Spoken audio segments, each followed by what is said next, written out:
inicio hoy a la sesión que nos corresponde para el día de hoy. Hoy vamos a estar adelantando un nuevo tema, algo que tiene que ver mucho con, con lo que es tener actitudes sin gracia. Por eso hoy vamos a estar trabajando pues ese tema en particular. Vamos a hablar acerca de las actitudes sin gracia, las cosas que verdaderamente no fueron gratas para el Señor, que nos enseñó que no convenían, que no eran buenas, y nos dejó lecciones inolvidables, impactantes enseñanzas, como dice el texto, para aprender nosotros a evitar este tipo de cosas. Bien, y vamos entonces a iniciar con este pasaje que está ahí en Mateo 23. Dice, ay de ustedes, maestros de la ley y fariseos hipócritas, dan la 10ª parte de sus especias, la menta, el anís y el comino, pero han descuidado los asuntos más importantes de la ley, tales como la justicia, la misericordia y la fidelidad. Debían haber practicado esto sin descuidar aquello. Guías ciegos, vuelan el mosquito, pero se tragan el camello. Y miren que el Señor aquí hablaba de un animal que en la ley era un animal despreciable, que era el mosquito. Eran animales inmundos y eran animales que la ley prohibía ingerirlos, comerlos, ¿no? Y los líderes de la época, para tomar el vino o para beber agua, lo que hacían era pues colar el líquido para evitar que fueran a quedar mosquitos. Entonces, para evitar quebrar la ley y de pronto tragarse un mosquito y violar de esa manera la ley. Entonces, lo que hacían era colarlos, y por eso el Señor les hablaba ahí de que cuelan el mosquito, pero se tragan el camello, ¿no? Es decir, el Señor pone un ejemplo, un contraste que es muy fuerte, muy grande, pero que es muy disidente y que tiene mucha significación. Eh, y también ellos cuando diezmaban sobre las cosas, sobre las cosechas, etcétera, diezmaban de los granos hasta de los más pequeños y hacían ese conteo de granos. Y el Señor les censuraba eso porque perdían tiempo en esas cosas, en esos legalismos absurdos que no sirven para nada. Entonces, ellos diezmaban de la menta, del anís, del comino, como dice allí, y de muchísimas aromáticas que tenían granitos muy pequeños, y en ese conteo pues eran muy meticulosos y era algo impropio, algo inconveniente, porque era una pérdida de tiempo en vez de estar haciendo cosas más útiles y más productivas. Entonces ellos lo que querían era respetar la ley con precisión, era la pregunta que uno se hacía. Querían era respetar la ley con precisión o buscaban no darle a Dios un ápice más de lo requerido. Era que eran tan meticulosos que no querían que se les fuera a ir la mano y de pronto le estuvieran dando al Señor más de la cuenta. Y el Señor, pues el Señor nunca vio con buenos ojos esta actitud de los fariseos. Podrían haber estado aprovechando el tiempo haciendo mejores cosas, ayudando al prójimo, sirviendo de alguna manera en vez de estar perdiendo tiempo en esas tonterías. Pero la regla para los fariseos, la norma, era más importante que buscar el corazón del Señor. Entonces, ellos conocían muy bien de lo que el Señor les hablaba, de la justicia, la misericordia y la fidelidad, porque ellos sabían las escrituras de memoria, ¿no? Las habían memorizado y era la forma como se hacía la tradición para llevar la escritura. Entonces, lo que nos dice allí en Proverbios 21:3 es practicar la justicia y el derecho lo prefiere el Señor a los sacrificios. Entonces, eh, el Señor sabía que en este aspecto los judíos habían caído en unas perdón, los fariseos habían caído en unas meticulosidades que no valen la pena, que no tienen ningún sentido. Y encontramos más adelante o posteriormente en el libro de Mateo, en el Evangelio de San Mateo, en el capítulo 22, un pasaje en el cual al Señor le hacen un, un, un, un intérprete, un maestro, un entendido, le hace preguntas que resultan ridículas. Le dice, maestro, ¿cuál es el mandamiento más importante de la ley? Ama al Señor tu Dios con todo tu corazón, con todo tu ser y con toda tu mente, le respondió el Señor. Este es el primero y el más importante de los mandamientos. El segundo se parece a este. Ama a tu prójimo como a ti mismo. Y aquí es donde el intérprete trae una pregunta que más adelante vamos a estar mirando. Es decir, tal vez el intérprete se dio cuenta que su pregunta era una pregunta tonta, era una pregunta absurda. Y entonces añadió, y le pregunta más adelante al Señor, ¿y quién es mi prójimo? Vamos a mirarlo en otro pasaje que vamos a mirar de Lucas capítulo 10. Y esta otra pregunta, pues probablemente fue peor que la primera, ¿no? Pero Jesús conocía el corazón y conocía la intencionalidad con la que el fariseo preguntaba, con la que este maestro preguntaba. Y el Señor sabía que ese hombre no era un tonto. El Señor sabía que detrás de esa pregunta, aparentemente absurda, aparentemente tonta, había una intencionalidad, un propósito. Y solo quería, lo que este hombre estaba buscando era asegurarse de de que no fuera a ir más allá de lo que la norma decía, ¿no? Y Jesús sabía eso, sabía que él estaba haciendo eso. Quería asegurarse de hacer con su prójimo lo mínimo, ¿no? Y era seguramente uno de esos hombres que estaban más interesados en colar mosquitos y en contar granitos que en realmente las cosas, el verdadero sentido de las enseñanzas de la escritura. Entonces, para esta pregunta medio tonta, el Señor le da una respuesta que es la exposición de la parábola de el buen samaritano. Esta parábola la he cambiado, la hemos modificado un poquito, transformado, para decirla en otras palabras, como parafraseando lo que el Señor decía. Un hombre había ido a Jerusalén para atender unos negocios y estaba regresando a su casa. Estoy parafraseando la parábola.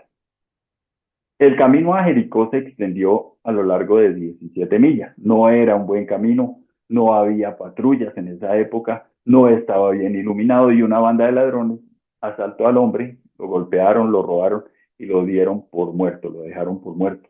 Pero decía el Señor en su parábola, más o menos era lo que él exponía parafraseándola, no se aflijan, porque un sacerdote, un líder de la iglesia por casualidad iba por el mismo camino.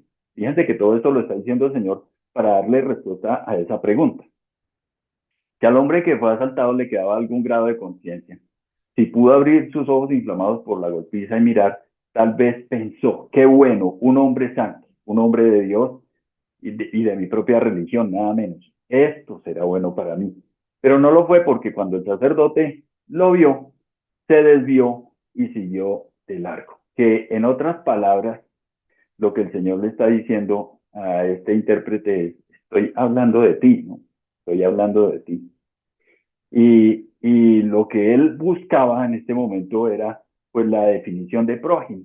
Eso era lo que le estaba buscando el intérprete. Es decir, y lo que él buscaba era cómo lograr hacer lo mínimo por el otro, por el prójimo. Entonces la pregunta se ve que esconde una mala actitud. Lo que él está mostrando es que realmente no quiere hacer ningún esfuerzo extra por otra persona.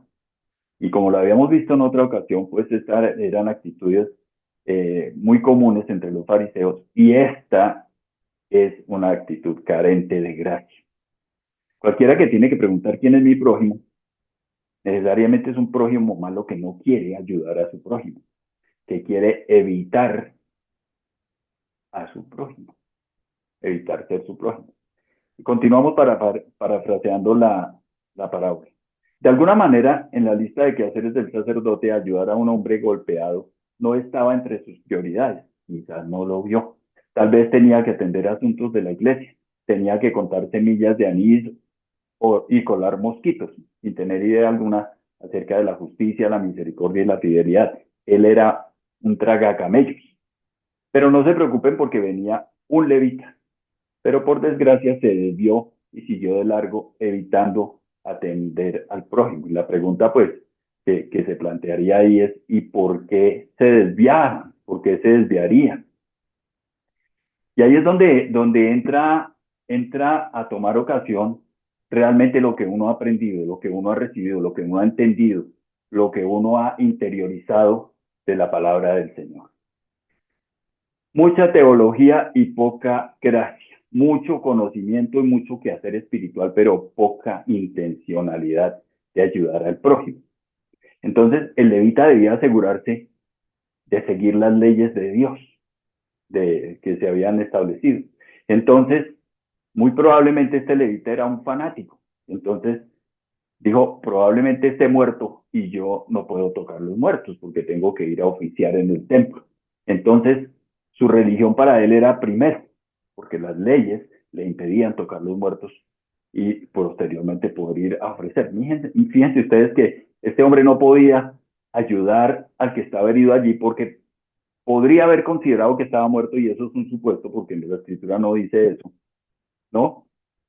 Y tenía que estar muy limpio porque tenía que ir a ofrecer sacrificios por los pecados de los que no estaban tan limpios. Entonces miren ustedes que ahí se ve es esa religiosidad y ese legalismo tan impropio.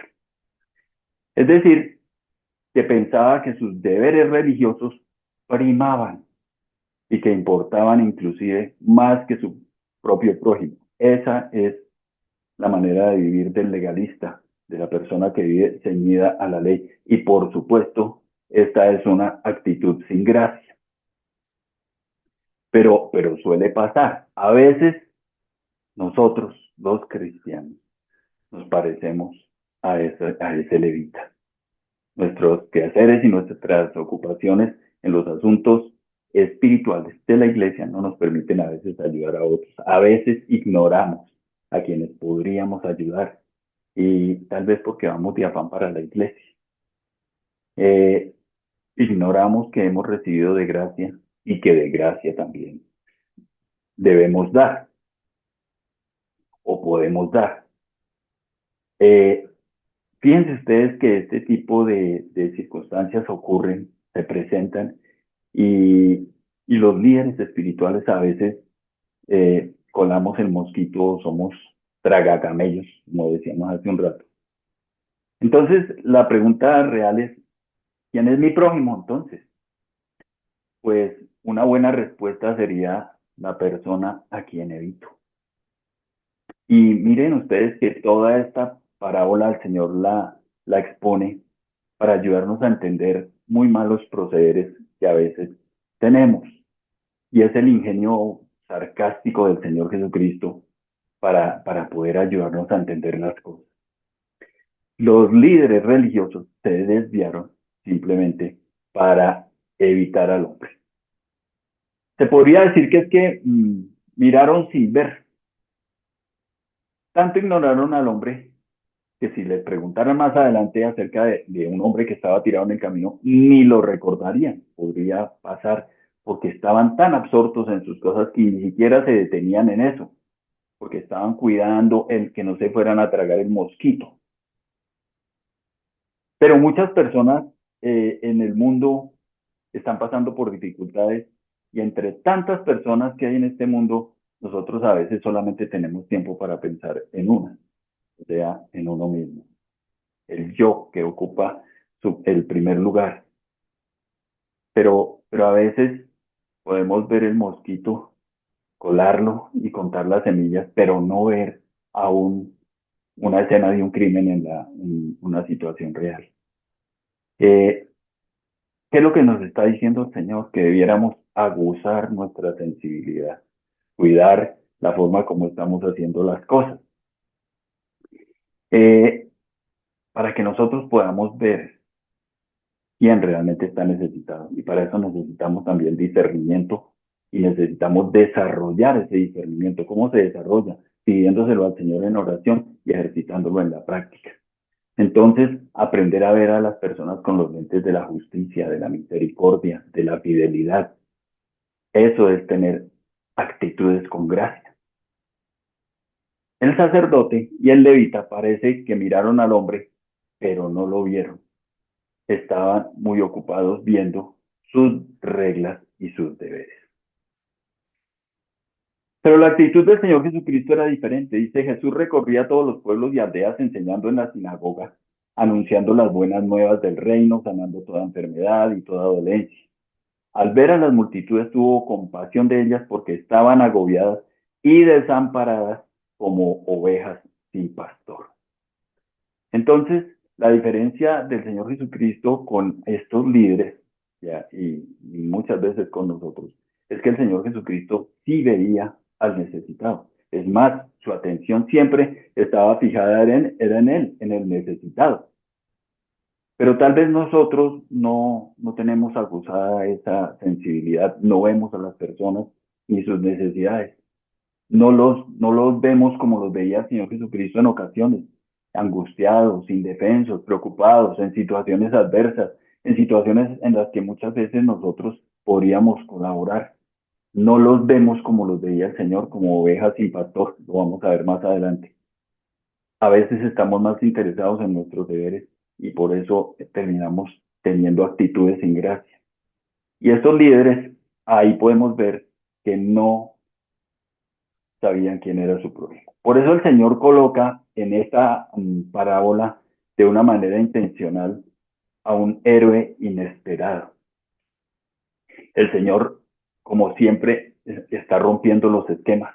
Coloca en escena a un hombre que los judíos no querrían oír que fuera el héroe, y es precisamente un samaritano. Recordemos que ahí había mucha pugna, odio entre judíos y samaritanos. Entonces, el Señor coloca al samaritano como el héroe de la historia y ustedes saben que lo veíamos el otro día cuando hablábamos de la mujer samaritana, cómo el Señor rompía las reglas y tampoco se detenía a fijarse en el qué dirán, porque él lo que quería era demostrar que esos odios deberían romperse. Recordemos que en esta misma región, en Samaria, en otra ocasión, los discípulos que eran más espirituales le dijeron al Señor, Señor, ¿quieres que hagamos caer fuego del cielo para que los destruya?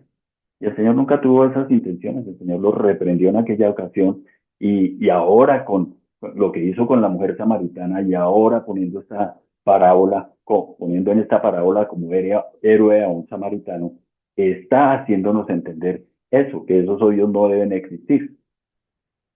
Y lo más interesante de esta historia es que este samaritano sí tenía un corazón sensible, estaba obrando movido por buenas razones, que es el aspecto, digamos, esencial o fundamental de esta parábola. Entonces, este héroe lo es por su actitud con gracia. Jesús dijo, pero un samaritano que iba de viaje llegó a donde estaba el hombre y viéndolo se compadeció de él. Este hombre pues no solo miró, sino que sí lo vio, porque hay una diferencia entre mirar y ver. Cuando uno ve realmente lo que siente es lo que tuvo este samaritano, tuvo compasión de él. Y la compasión en la etimología de la palabra lo que habla es que es un sentimiento que proviene de las entrañas, de algo que realmente se está sintiendo desde dentro. Y ocurre cuando uno deja de estar pendiente de las minucias, de contar granitos y colar mosquitos, y dejar de ser tragacamellos, y entonces empieza a ser atento de las necesidades de los demás. Entonces puede ver a las demás personas, puede tener empatía por los demás, entonces sus ojos le son abiertos, entonces ve. El prójimo compasivo es el que se coloca en el lugar de la persona, en los zapatos, como decimos, de la persona que está pasando por las circunstancias. ¿Por qué? Porque los ve y los siente en sus entrañas.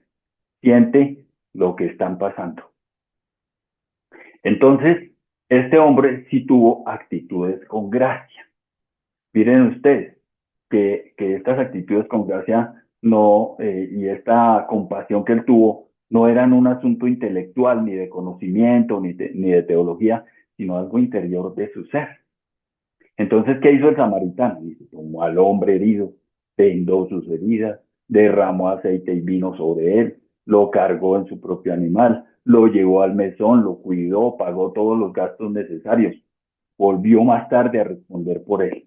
Entonces, el Señor enseñaba cómo es una actitud con gracia, que era lo que estaba mostrando el Señor ahí. Fíjense que el tema de hoy es Cristo ante las actitudes sin gracia. Y aquí el Señor está mostrándonos cómo es que debe ser una actitud con gracia, cómo son las actitudes sin gracia que han tenido esos fariseos y cómo debe ser una actitud con gracia. Y mire que aquí frente a estas cosas, uno tiene que tomar conciencia de lo que realmente el Señor nos está enseñando. Las actitudes con gracia no son un asunto de teología. Las actitudes con gracia son algo que surgen de una rendición, de una comunión, de una intimidad con el Señor. Entonces, para los judíos, pues esto podría ser una cosa muy difícil de asimilar. ¿Cómo así que un buen samaritano? ¿Cómo así que el héroe de esta historia es un samaritano? Esto era realmente pues una bofetada para los judíos por el odio que existía entre unos y otros. Entonces, el Señor ya se lo había explicado a la mujer samaritana. El Señor le había dicho a la mujer samaritana que tenían una adoración impropia, tenían errores teológicos. Pero el Señor se inventó esta historia para enseñarles algo. Es posible que alguien tenga una mala teología y aún así ser un mejor prójimo. Entonces, no es cuestión de teología.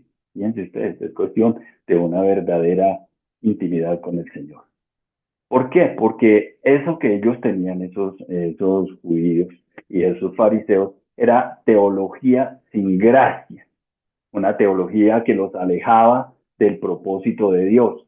Eh, la verdadera teología no pregunta quién es mi prójimo. La verdadera teología lo que pregunta es, ¿quiere usted ser mi prójimo? O afirma, quiero que usted sea mi prójimo. Esa es la teología de la gracia y es la que la escritura nos enseña a nosotros. Fue a la que se dedicaron los apóstoles desde la partida del Señor a propagar, a predicar, a enseñar y que como hemos visto en las cartas cuando estudiamos allá en los campamentos, nunca dejaron de mencionarla ni en su saludo ni en su despedida a los apóstoles.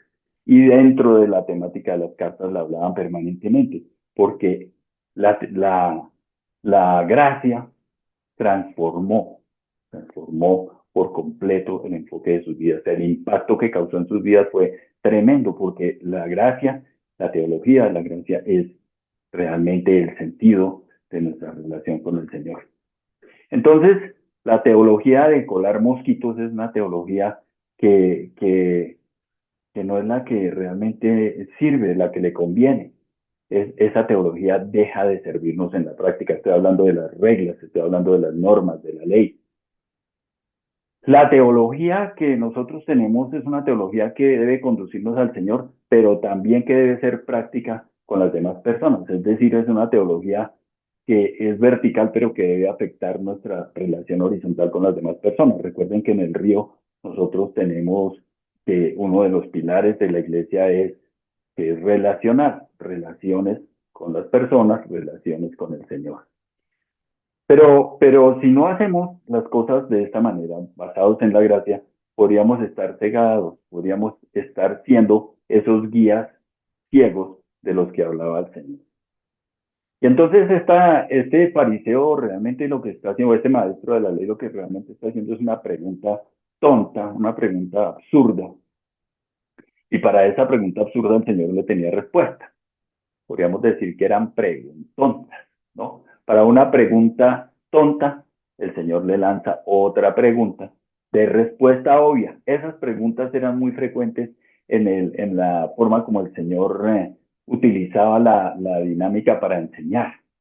Y él siempre hacía preguntas de respuesta obvia, que uno dice, pero ¿para qué va a preguntar eso si cualquiera sabe la respuesta?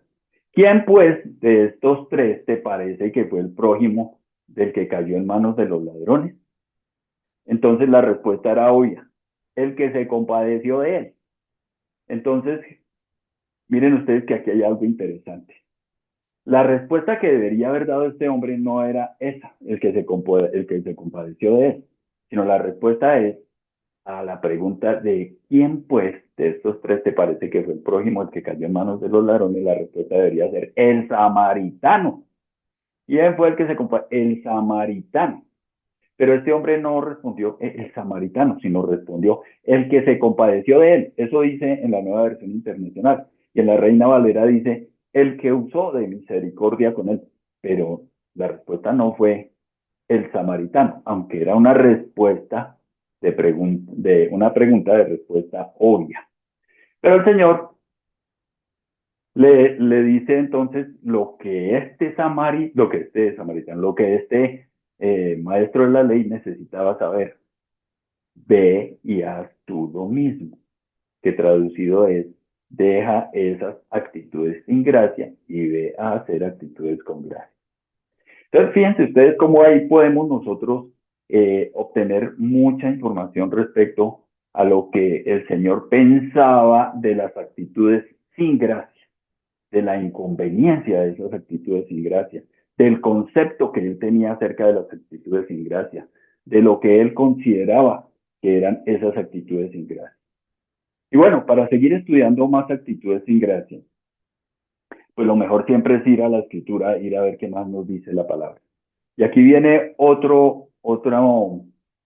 otra enseñanza del Señor Jesucristo de tres que hay allí en Lucas 15, que son archiconocidas parábolas que el Señor ha planteado, que Él diseñó, que Él propuso, que contienen tanta sabiduría de que ustedes saben que se ha hablado de esas parábolas, se ha hablando de la parábola de la oveja perdida, de la parábola de la moneda perdida y de la parábola del hijo perdido o el hijo pródigo. Se ha escrito tanto sobre eso, de hecho existen muchos libros que escudriñan, que exploran, que analizan, que interpretan estas parábolas. De la sola parábola del hijo pródigo se han hecho miles de predicaciones, millones diría yo, porque en 2000 años pues se habrán hecho millones de enseñanzas acerca de la parábola del hijo pródigo y de todas. Pero todavía se le sigue encontrando más enseñanza a esas parábolas. Entonces vamos a iniciar con la parábola del hijo pródigo y vamos a mirarla desde otro enfoque. Para que tengamos claro las cosas, esta parábola no es del hijo, sino esta parábola es acerca del padre, del dolor que el padre sintió.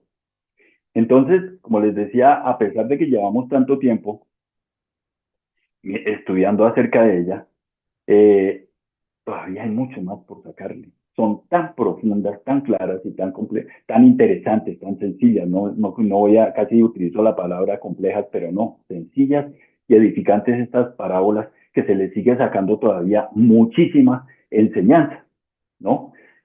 En la parábola normalmente todo el mundo se centra en el hijo menor, el hijo que se fue de la casa. Pero esta parábola realmente es acerca del padre y hoy vamos a hablar acerca de ella un poco. Es la historia que muestra el amor del Señor por nosotros, por sus hijos. Y aquí vamos a ver la asombrosa gracia del Padre.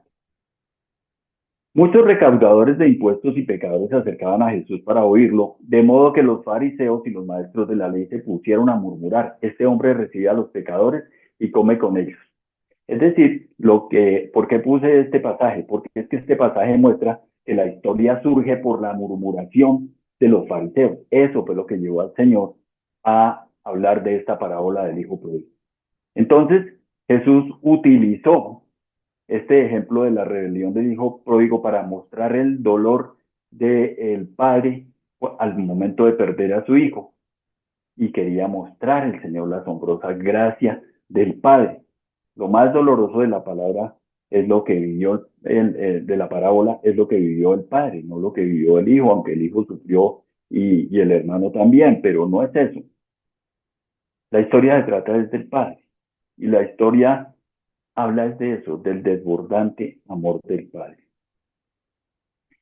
Entonces, todos conocemos la parábola, yo sé que todos la han escuchado y saben cómo el hijo se fue, le pidió al papá su parte de la herencia y se fue, y por allá sufrió y terminó entre los cerdos, etcétera, y después recapacitó, se dio cuenta que había cometido un error que la vida era muy, muy difícil fuera de casa, que estaba mejor con su papá. Y entonces el hijo finalmente regresa a su casa y el papá lo recibe. Y entonces aquí vamos a mirar varias cosas interesantes que hay que ver acerca de esta parábola. Vamos a hablar de las actitudes con gracia al momento del regreso. Dice, así que emprendió el viaje y se fue a su padre. Estamos hablando de cuando regresó y estando entre los cerdos. Todavía estaba lejos cuando su padre lo vio y se compadeció de él. Salió corriendo a su encuentro, lo abrazó y lo besó. El joven le dijo, papá, he pecado contra el cielo y contra ti. Ya no merezco que se me llame tu hijo. Pero el padre ordenó a sus siervos, pronto traigan la mejor ropa para vestirlo. Pónganle también un anillo en el dedo y sandalias en los pies. Traigan el ternero más gordo y mátenlo para celebrar un banquete, porque este hijo mío estaba muerto, pero ahora ha vuelto a la vida. Se había perdido, pero ha sido hallado. Así que empezaron a hacer fiesta. Bueno, entonces aquí empezamos a mirar actitudes que inciden. Hoy vamos a mirar este pasaje desde otro ángulo. Vamos a mirar lo que normalmente se suele ver en las familias. Ustedes saben que, bueno, antiguamente las familias eran muy numerosas, había muchos hijos. Hoy en día hay muy pocos hijos en las familias. Se están acabando los hijos, pero se están acabando los tíos y se están acabando los hermanos. Hoy en día las familias a duras penas se arriesgan a tener un hijo. De hecho, hay muchos hogares, muchas parejas que se casan y por decisión propia, no por esterilidad ni por problemas de ninguna índole, deciden no tener hijos. Eso es algo que está pasando en la actualidad, que es un problema que habrá que analizarlo a la luz de alguna de las ciencias de la sociología o algo así, para estudiar la razón por la que eso está pasando. Pero hoy en día se están acabando los hermanos y se están acabando los tíos. Entonces, cuando en las familias hay más de un hijo, se nota que existe una influencia entre del hijo del hermano mayor sobre el hermano menor. Existe una influencia de ciertas cosas que él haga, que él diga, que él considere, inciden mucho sobre el menor. De alguna manera él es una autoridad, de alguna manera para su hermano, de alguna manera él ejerce una influencia sobre su hermano. El hermano mayor ejerce alguna influencia sobre el hermano menor. Se ha analizado, como les he dicho, esta parábola mucho desde el punto de vista del hermano menor, pero hoy nos vamos a centrar en el mayor, en el que se quedó en la casa. El que salió fue el hermano menor. Y podríamos pensar, que vamos a considerarlo hoy desde ese punto de vista, que el mayor aquí jugó un papel muy importante en la salida de su hermano. Sus actitudes, su manera de pensar, su manera de ver el hogar, puede afectar a su hermano menor positiva o negativamente. Y es probable que lo que pensaba el mayor, la manera como él veía las circunstancias en su hogar, eh, pudieran haber afectado a su hermano menor. Y podríamos considerarlo desde este punto de vista basados en la reacción que él tuvo cuando regresó su hermano menor, después de haber tenido ese periplo, esa aventura tan difícil que tuvo por fuera. Entonces, vamos a mirar esas actitudes sin gracia que tuvo el hermano mayor al regreso de su hermano. Dice, mientras tanto, el hijo mayor estaba en el campo. Al volver, cuando se acercó a casa, oyó que había música y danza. Entonces llamó a uno de los siervos, no está ese pedazo de pasaje ahí, pero lo estoy leyendo acá, y le preguntó qué pasaba. Tu hermano ha llegado, le respondió, y tu papá ha matado el ternero más gordo porque lo ha recobrado sano y salvo. Indignado el hermano, ahora sí estamos ahí, indignado el hermano mayor se negó a entrar. Así que su padre salió a suplicarle que lo hiciera. Pero él le contestó, fíjate cuántos años te he servido sin desobedecer y jamás tus órdenes, perdón, sin desobedecer jamás tus órdenes y ni un cabrito me has dado para celebrar una fiesta con mis amigos. Y aquí surgen estas preguntas, obedeciéndote, servido, esa es la manera como él ve su relación con el padre, una relación en la cual yo aquí estoy es haciendo cosas, en la cual yo tengo aquí una cantidad de responsabilidades que cumplir, tengo trabajo. Nunca tuvo una fiesta, de verdad. O sea, él nunca pensó que podía tener una fiesta, no se le ocurrió. ¿En serio nunca pensó que él podía tener una fiesta? Y de otro lado, no le habló con respeto a su papá. Pero el papá, ¿qué hizo? Pasó por alto la ofensa y le dijo, hijo mío, le dijo su padre, tú siempre estás conmigo y todo lo que tengo es tuyo. Podemos ver que el problema no era el padre. El hijo mayor podría haber sido una mala influencia para el menor. Tenía esa actitud, ese pensamiento, esa forma de ver la vida, de que estar en su casa era algo terrible, era algo inconveniente, no era algo bueno, era trabajo, no era un lugar para divertirse. En la casa no se pasa bien. Pensaba que el hogar es un sitio de esclavitud. Y el hermano mayor, con este tipo de pensamientos que seguramente, con toda certeza, los pudo haber compartido con su hermano, podría estar siendo el villano de esta historia. ¿Por qué? Porque cuando un hermano menor recibe la influencia de ese tipo de conceptos de su hermano mayor, lo primero que siente es deseos de salir huyendo de su casa. Esa influencia del hermano mayor pudo haber sido la razón por la cual el hermano menor resolvió irse de la casa. ¿Cómo es posible que haya tomado esa decisión si ambos tenían mucho amor en el hogar? Su papá siempre estaba con ellos, les daba libertad, pero aún así este hijo menor, consideramos hoy, influido por su hermano mayor, tomó la decisión de irse de su casa. Y aquí hay más actitudes con gracia. La situación del padre, pues realmente es una situación aquí conmovedora. Ha sido totalmente malinterpretado por su hijo mayor. Y es de imaginarse al padre diciéndole, pero ¿quién dijo que no podías tener una fiesta? Ve y toma un ternero, toma un cabrito, ásamelo en una parrilla, invita a tus amigos. Esta es tu casa y todo lo que hay aquí es tuyo. Disfruta de todo lo que hay. Eres mi hijo y tienes derecho a todo. ¿Por qué no lo has hecho?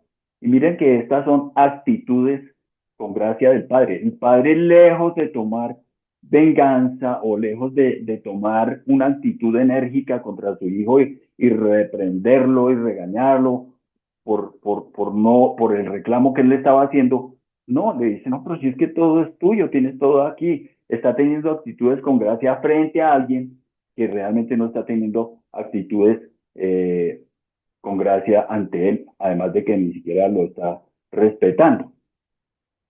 Entonces, nosotros podemos ver que este tipo de cosas podrían vivirse y las podríamos enfrentar nosotros en la iglesia. No estoy hablando de la iglesia del río, sino estoy hablando de la iglesia de Cristo en general, todas las iglesias que existen en el mundo.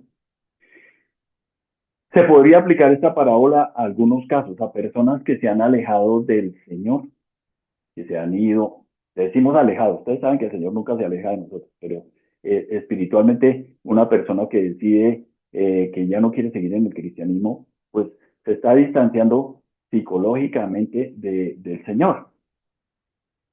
O cuando una persona se siente destruida por el pecado, cuando una persona ha estado en una iglesia donde hay errores de interpretación y la iglesia no enseña los principios o los beneficios mejor de la gracia, sino que hay iglesias que enseñan mucho legalismo, enseñan mucha ley, enseñanzas religiosas de hermanos mayores. ¿Por qué? Porque estas personas que son en un momento dado superiores a nosotros o tienen una cobertura espiritual sobre nosotros, esas personas son nuestros hermanos mayores y han sido una mala influencia en un momento dado para personas que a veces, por lo que ven, deciden irse de la iglesia.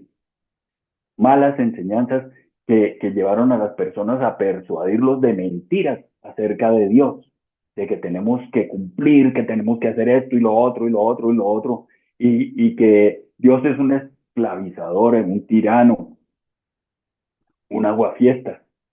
O nos enseñaron que en la vida cristiana ya no había más problemas, que ahora sí la vida nos cambió, pero cuando llegábamos a la vida práctica, a la realidad de nuestra existencia diaria, nos damos cuenta que sí hay problemas, que sí hay luchas, que sí hay dificultades y que tenemos que atenderlas. Entonces, nos enseñaron o nos condujeron a vivir en función de preceptos, nos dieron muchas enseñanzas falsas, engaños y nos condujeron fue a las reglas. Entonces, en muchas iglesias, como ustedes lo saben, se enseña que está prohibido bailar, tomar, ir a fiestas, está prohibido dar un beso, está prohibido dejarse el cabello largo, un piercing o un tatuaje, hacer chistes, claro que chistes ¿cómo se llama? De doble sentido. No, no es conveniente, pero no, todos los cristianos no podemos ser alegres, no podemos hacer chistes. No, eso no es cierto. O es pecado escuchar música rock. Esas son actitudes sin gracia que se tienen en las iglesias cristianas legalistas o religiosas, donde enseñan esto. Y son estos hermanos mayores las personas que tienen esa cobertura espiritual sobre otros las que les enseñan esas cosas y terminan, como hizo el hermano mayor en nuestra suposición o análisis de hoy, incidiendo sobre la vida de los hermanos menores, de los más débiles, y terminan saliendo de la iglesia como ocurrió con este hijo menor. El hijo mayor tuvo esa actitud sin gracia.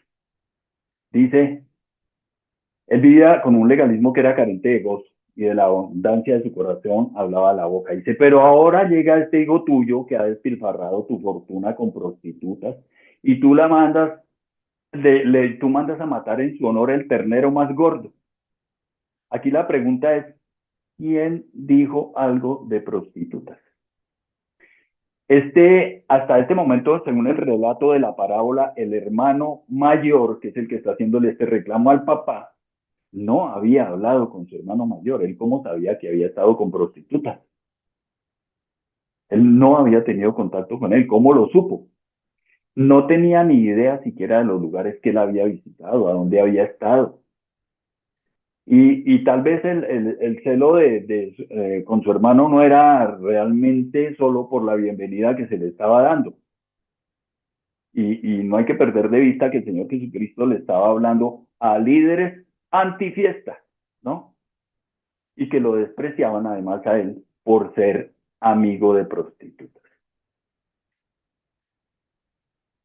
Esa es la actitud sin gracia del hijo mayor. Es interesante considerar que a lo que los judíos les preocupaba era que los cerdos eran animales inmundos y el hijo menor había estado entre cerdos, ¿no? Que estos animales no formaban parte del kosher. El kosher es lo que podían ingerir.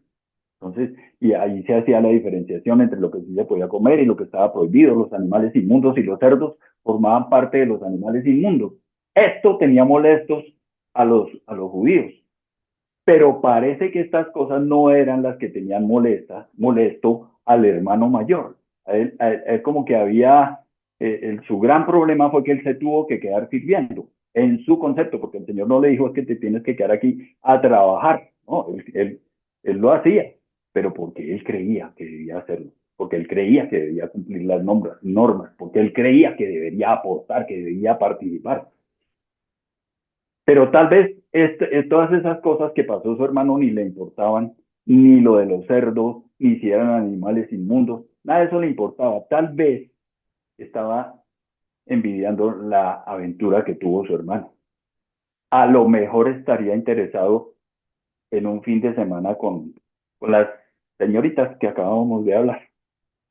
Entonces, vivía porque había tomado unas decisiones eh, sin gracia. Su vida era una vida sin gracia.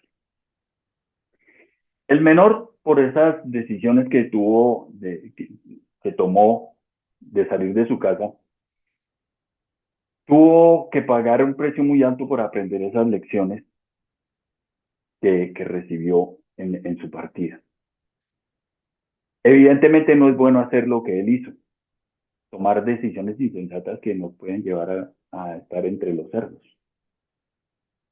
Y por eso él entendió lo que era mejor regresar a su casa. Ahora la pregunta es, ¿cómo iba a hacer para que su hermano lo entendiera, para que tomara conciencia de este hecho? Y por eso es que hoy estamos considerando la actitud sin gracia del hermano mayor. Vivir bajo la ley siempre da los mismos resultados. No divina, no importa si las leyes a las que nosotros nos sometemos son leyes divinas, leyes humanas o nuestras propias leyes que nosotros nos fijemos, pero el resultado siempre será el mismo. Temor, culpa, frustración, dolor, envidia y esclavitud. La esclavitud de vivir bajo las normas. Y esta era la vida sin gracia que tenía el hijo mayor. Esta era la actitud sin gracia que él tenía. Vivía la incapacidad de amar a Dios y a las personas. ¿Cómo puede alguien amar a Dios a quien está tratando de agradar si nunca lo puede hacer? Nunca puede lograrlo. ¿Cómo podría ser bondadoso y perdonar a otras personas? Él pensaría, ¿por qué voy a soportar cuando Dios me está martillando cada vez que le fallo? ¿Por qué te voy a soportar? ¿Por qué voy a soportar esto? Así se piensa bajo el yugo de la ley. Nuestra relación con el Padre no depende de reglas, no depende de normas. Esto genera sentimientos de condenación, de envidia, de frustración. Y aquí tenemos que pensar o revisar en las cosas que ocurrieron y lo que no pensó ninguno de ellos. Ellos no pensaron, oiga, si yo no me tuviera que ir de la casa, ¿qué tal que sea chévere, qué tal que sea bueno vivir en esta casa? Puedo tener además el anillo, la ropa, el zapato, el calzado, los asados, las fiestas con mis amigos. Eso no se les había ocurrido a ninguno. Ambos tenían, como lo vimos en alguna ocasión por allá estudiando los libros de Abba, que ambos tenían mentalidad de jornalero. Pero además no se dieron cuenta que ellos tenían todos estos privilegios en su casa, porque ellos tenían la idea de que religión es servir, obedecer órdenes y no tener fiestas. Ese era el concepto en términos generales que ellos tenían. Y ningún padre quiere esto para sus hijos. Todos los padres queremos que nuestros hijos tengan con nosotros una relación de amor y que vivan en un ambiente de libertad. Pero el hermano mayor había entendido algo muy distinto, que hay que trabajar para agradar a su padre, que es imposible evitar las responsabilidades, que hay que asumirlas. Responsabilidades espirituales, en este caso, que es lo que la enseñanza nos lleva a entender, ¿no? Ningún padre quiere que sus hijos se sientan esclavos o que sientan que su relación con él es una relación de sometimiento. Pero esto es lo que el Señor Jesucristo les estaba enseñando a estos líderes, hermanos mayores que estaban escuchándole. Dios nos ha dado esa libertad de elección y nosotros podemos disfrutarla o podemos irnos muy lejos a tratar de buscar la felicidad. Pero la verdadera felicidad está junto al Señor, en la casa del Padre. Y otra cosa muy importante que podemos ver aquí es que la puerta de la casa del Padre siempre está abierta y el corazón y los brazos del Padre para recibirlo. Lamentablemente, muchas personas no lo entienden pronto y muchos se han ido de las iglesias, de todas las iglesias. ¿Por qué? Porque vieron lo que no era. A lo mejor los hermanos mayores, las personas que tienen esa cobertura espiritual sobre ellos, les enseñaron, les dijeron, les indujeron cosas que no son. Ejercieron influencias negativas sobre ellos, haciéndoles llegar a comprender mentiras, a aceptar mentiras que no son la realidad. Y no hay otra forma de que regresen sino hasta que toquen fondo, como ocurrió con este hijo. ¿Por qué será que la vida en casa con Dios parecerá algo de lo cual debemos escapar? Esa es una actitud sin gracia. Les he dicho esto para que tengan mi alegría y así su alegría sea completa. Creímos que en la casa del Padre no hay gozo. ¿Por qué creyó esto el hermano menor? Porque lo vio en su hermano mayor.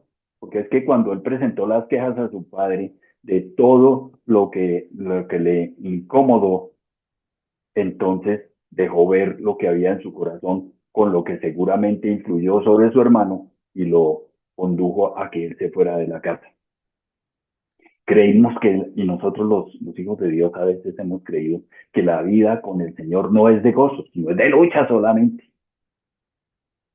Pero el trabajo conjunto que hizo la Trinidad, entre el Padre que decidió enviar a su Hijo, el Hijo que aceptó venir a sufrir y el Espíritu Santo que estuvo con el Hijo todo el tiempo, tenía un propósito, un solo fin, y es darnos a nosotros tantas bendiciones que nos llenen de gozo. Ese es el objetivo. Y aquí pues tenemos que entrar a mirar un poquito acerca de la trilogía, que son estas tres parábolas de Lucas 15. La primera creo que es la de la oveja perdida, la segunda es la de la moneda perdida y la última es la del hijo pródigo. Entonces vamos a darles un vistazo rápido a esto. Dice, entonces con toda esta parábola, supongamos que uno de ustedes tiene 100 ovejas y pierde una de ellas. No deja las 99 en el campo y va en busca de la oveja perdida hasta encontrarla. Y cuando la encuentra, lleno de alegría, la carga en los hombros y vuelve a la casa. Al llegar, reúne a sus amigos y vecinos y les dice, alégrense conmigo, ya encontré la oveja que se me había perdido. Les digo que así es también en el cielo. Habrá más alegría por un solo pecador que se arrepienta que por 99 justos que no necesitan arrepentirse. Entonces, hay algo que es interesante. Mire, en esta versión dice que dejó a las 99 en el campo.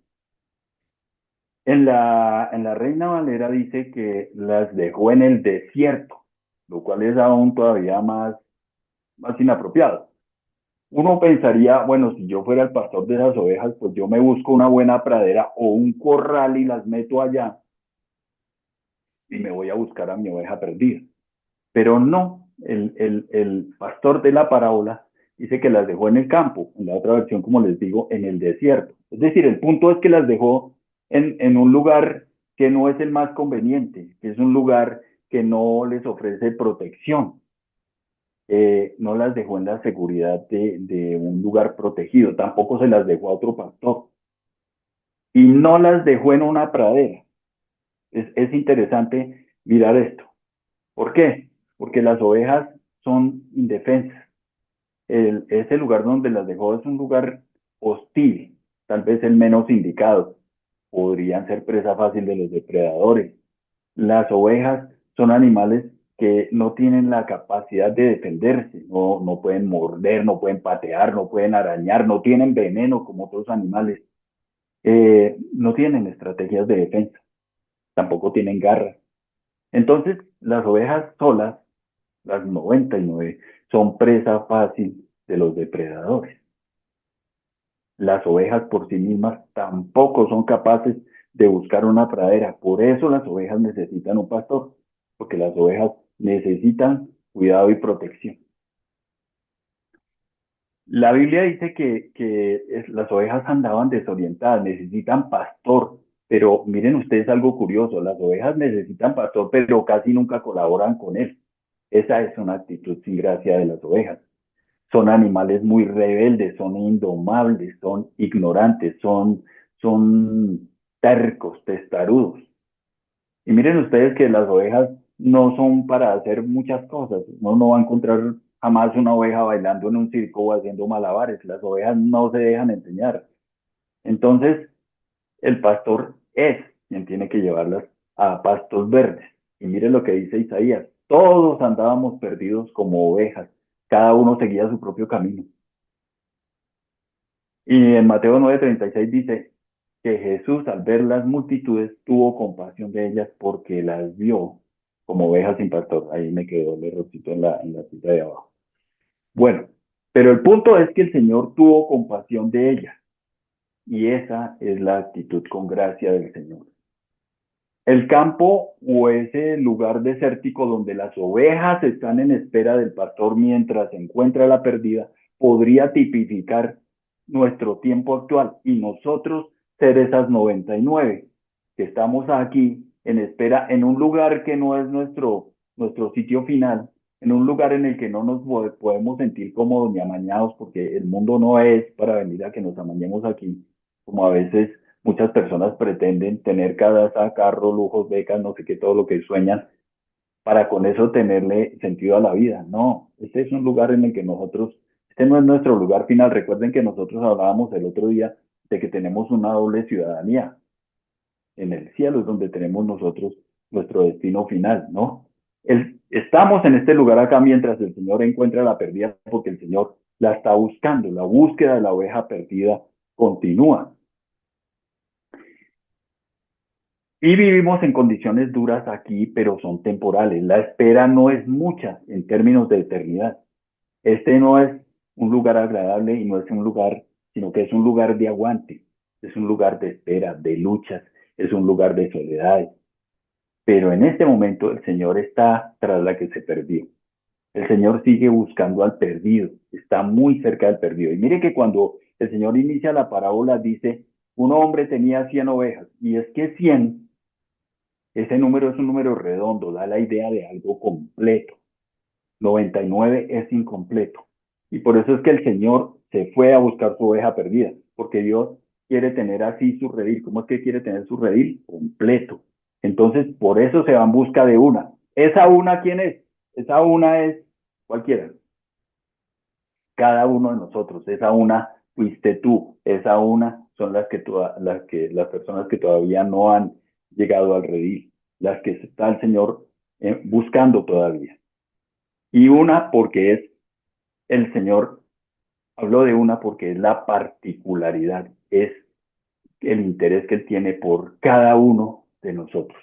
Y fíjense que si le falta una oveja en su redil está incompleto y Él se va a buscarla y hasta que no la encuentre no regresa. Y las otras ovejas, nosotros, los que ya entramos, los que ya somos de su redil, esperamos en este lugar que es un lugar adverso. Entonces, ese redil por ahora está incompleto. Pero ¿qué pasa? Dice que en el cielo habrá mucha más alegría, que ha pegado la palabra, por un solo pecador que se arrepiente que por 99 justos que no necesitan arrepentirse. Entonces, el pastor busca hasta completar su redil, pero fíjense que esto no alegró a las otras 99, no les importó. Y lo mismo ocurrió con el hermano mayor. Dicen ustedes que hay unas similitudes ahí. Y a veces la iglesia tiene este mismo tipo de actitudes sin gracia. Hablo de la iglesia en general, como he dicho siempre, no estoy hablando de la iglesia del río. No, a la iglesia a veces no le agrada el regreso o el ingreso de personas nuevas, no se emocionan, no se alegra con el regreso de personas nuevas al redil, las personas que se convierten, que entregan su vida al Señor. A veces ni nos damos cuenta de eso. Y miren que al hermano mayor además le molestó la celebración de su padre, porque pensó que nunca había hecho nada por él mientras estuvo sirviendo en la casa.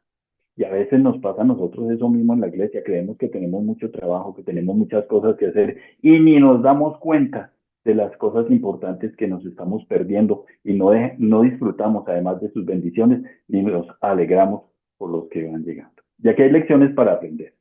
De la parábola del hijo pródigo, pues nosotros tenemos que ver que esta parábola muestra la mala actitud del hermano mayor, su falta de contentamiento frente a las condiciones que tenía en su hogar, frente a su padre mismo. Cree que no vale la pena estar con su padre. Y también muestra la lección del hijo menor que descubrió el valor de las cosas tan grandes, tan valiosas que tenía en su casa a través de muchas luchas. Bendiciones que antes eran insignificantes para él, ahora son muy valiosas, ahora tienen sentido, ¿no? Las dificultades le abrieron sus ojos. Y miren ustedes que hay algo importante aquí. No era la tarea del padre ir a buscarlo. El padre no fue a buscar a su hijo. No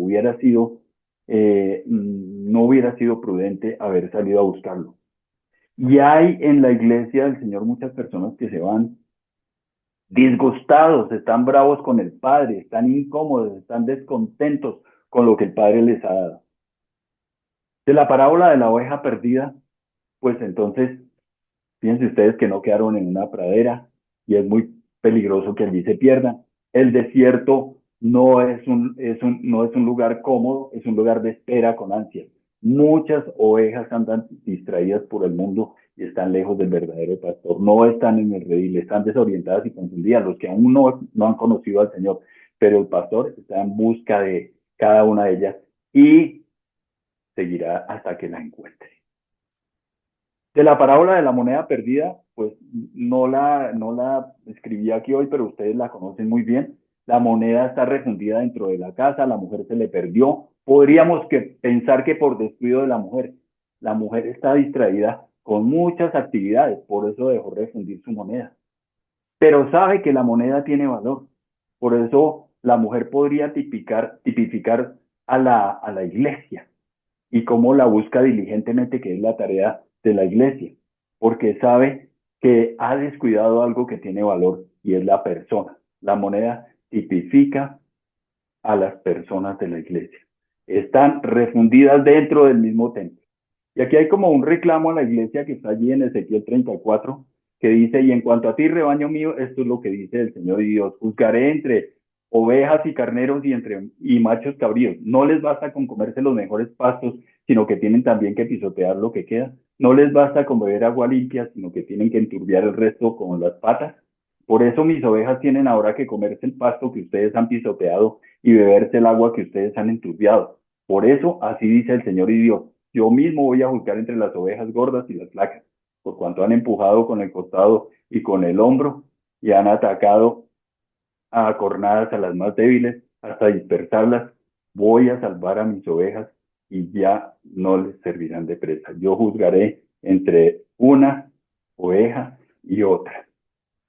Y un paralelo que podemos hacer aquí, las parábolas difieren entre sí en la búsqueda. Las dos, por la moneda y la oveja perdida hay búsqueda, pero por el hijo perdido no. ¿Y por qué lo hace el Señor? Porque ellas sí pueden ellas no pueden valerse por sí mismas, el hijo sí, y además fue el que decidió irse. El padre no sale a buscar a su hijo y este debe regresar por su propia voluntad. Es su problema, es su responsabilidad regresar, ya no es responsabilidad del padre. Y lo común entre las tres historias, la prioridad del Señor es obvia, encontrar al que está perdido. Y hay mucha alegría al encontrar a la oveja perdida, a la moneda perdida y al hijo perdido. Eso es lo que hay en común entre ellas.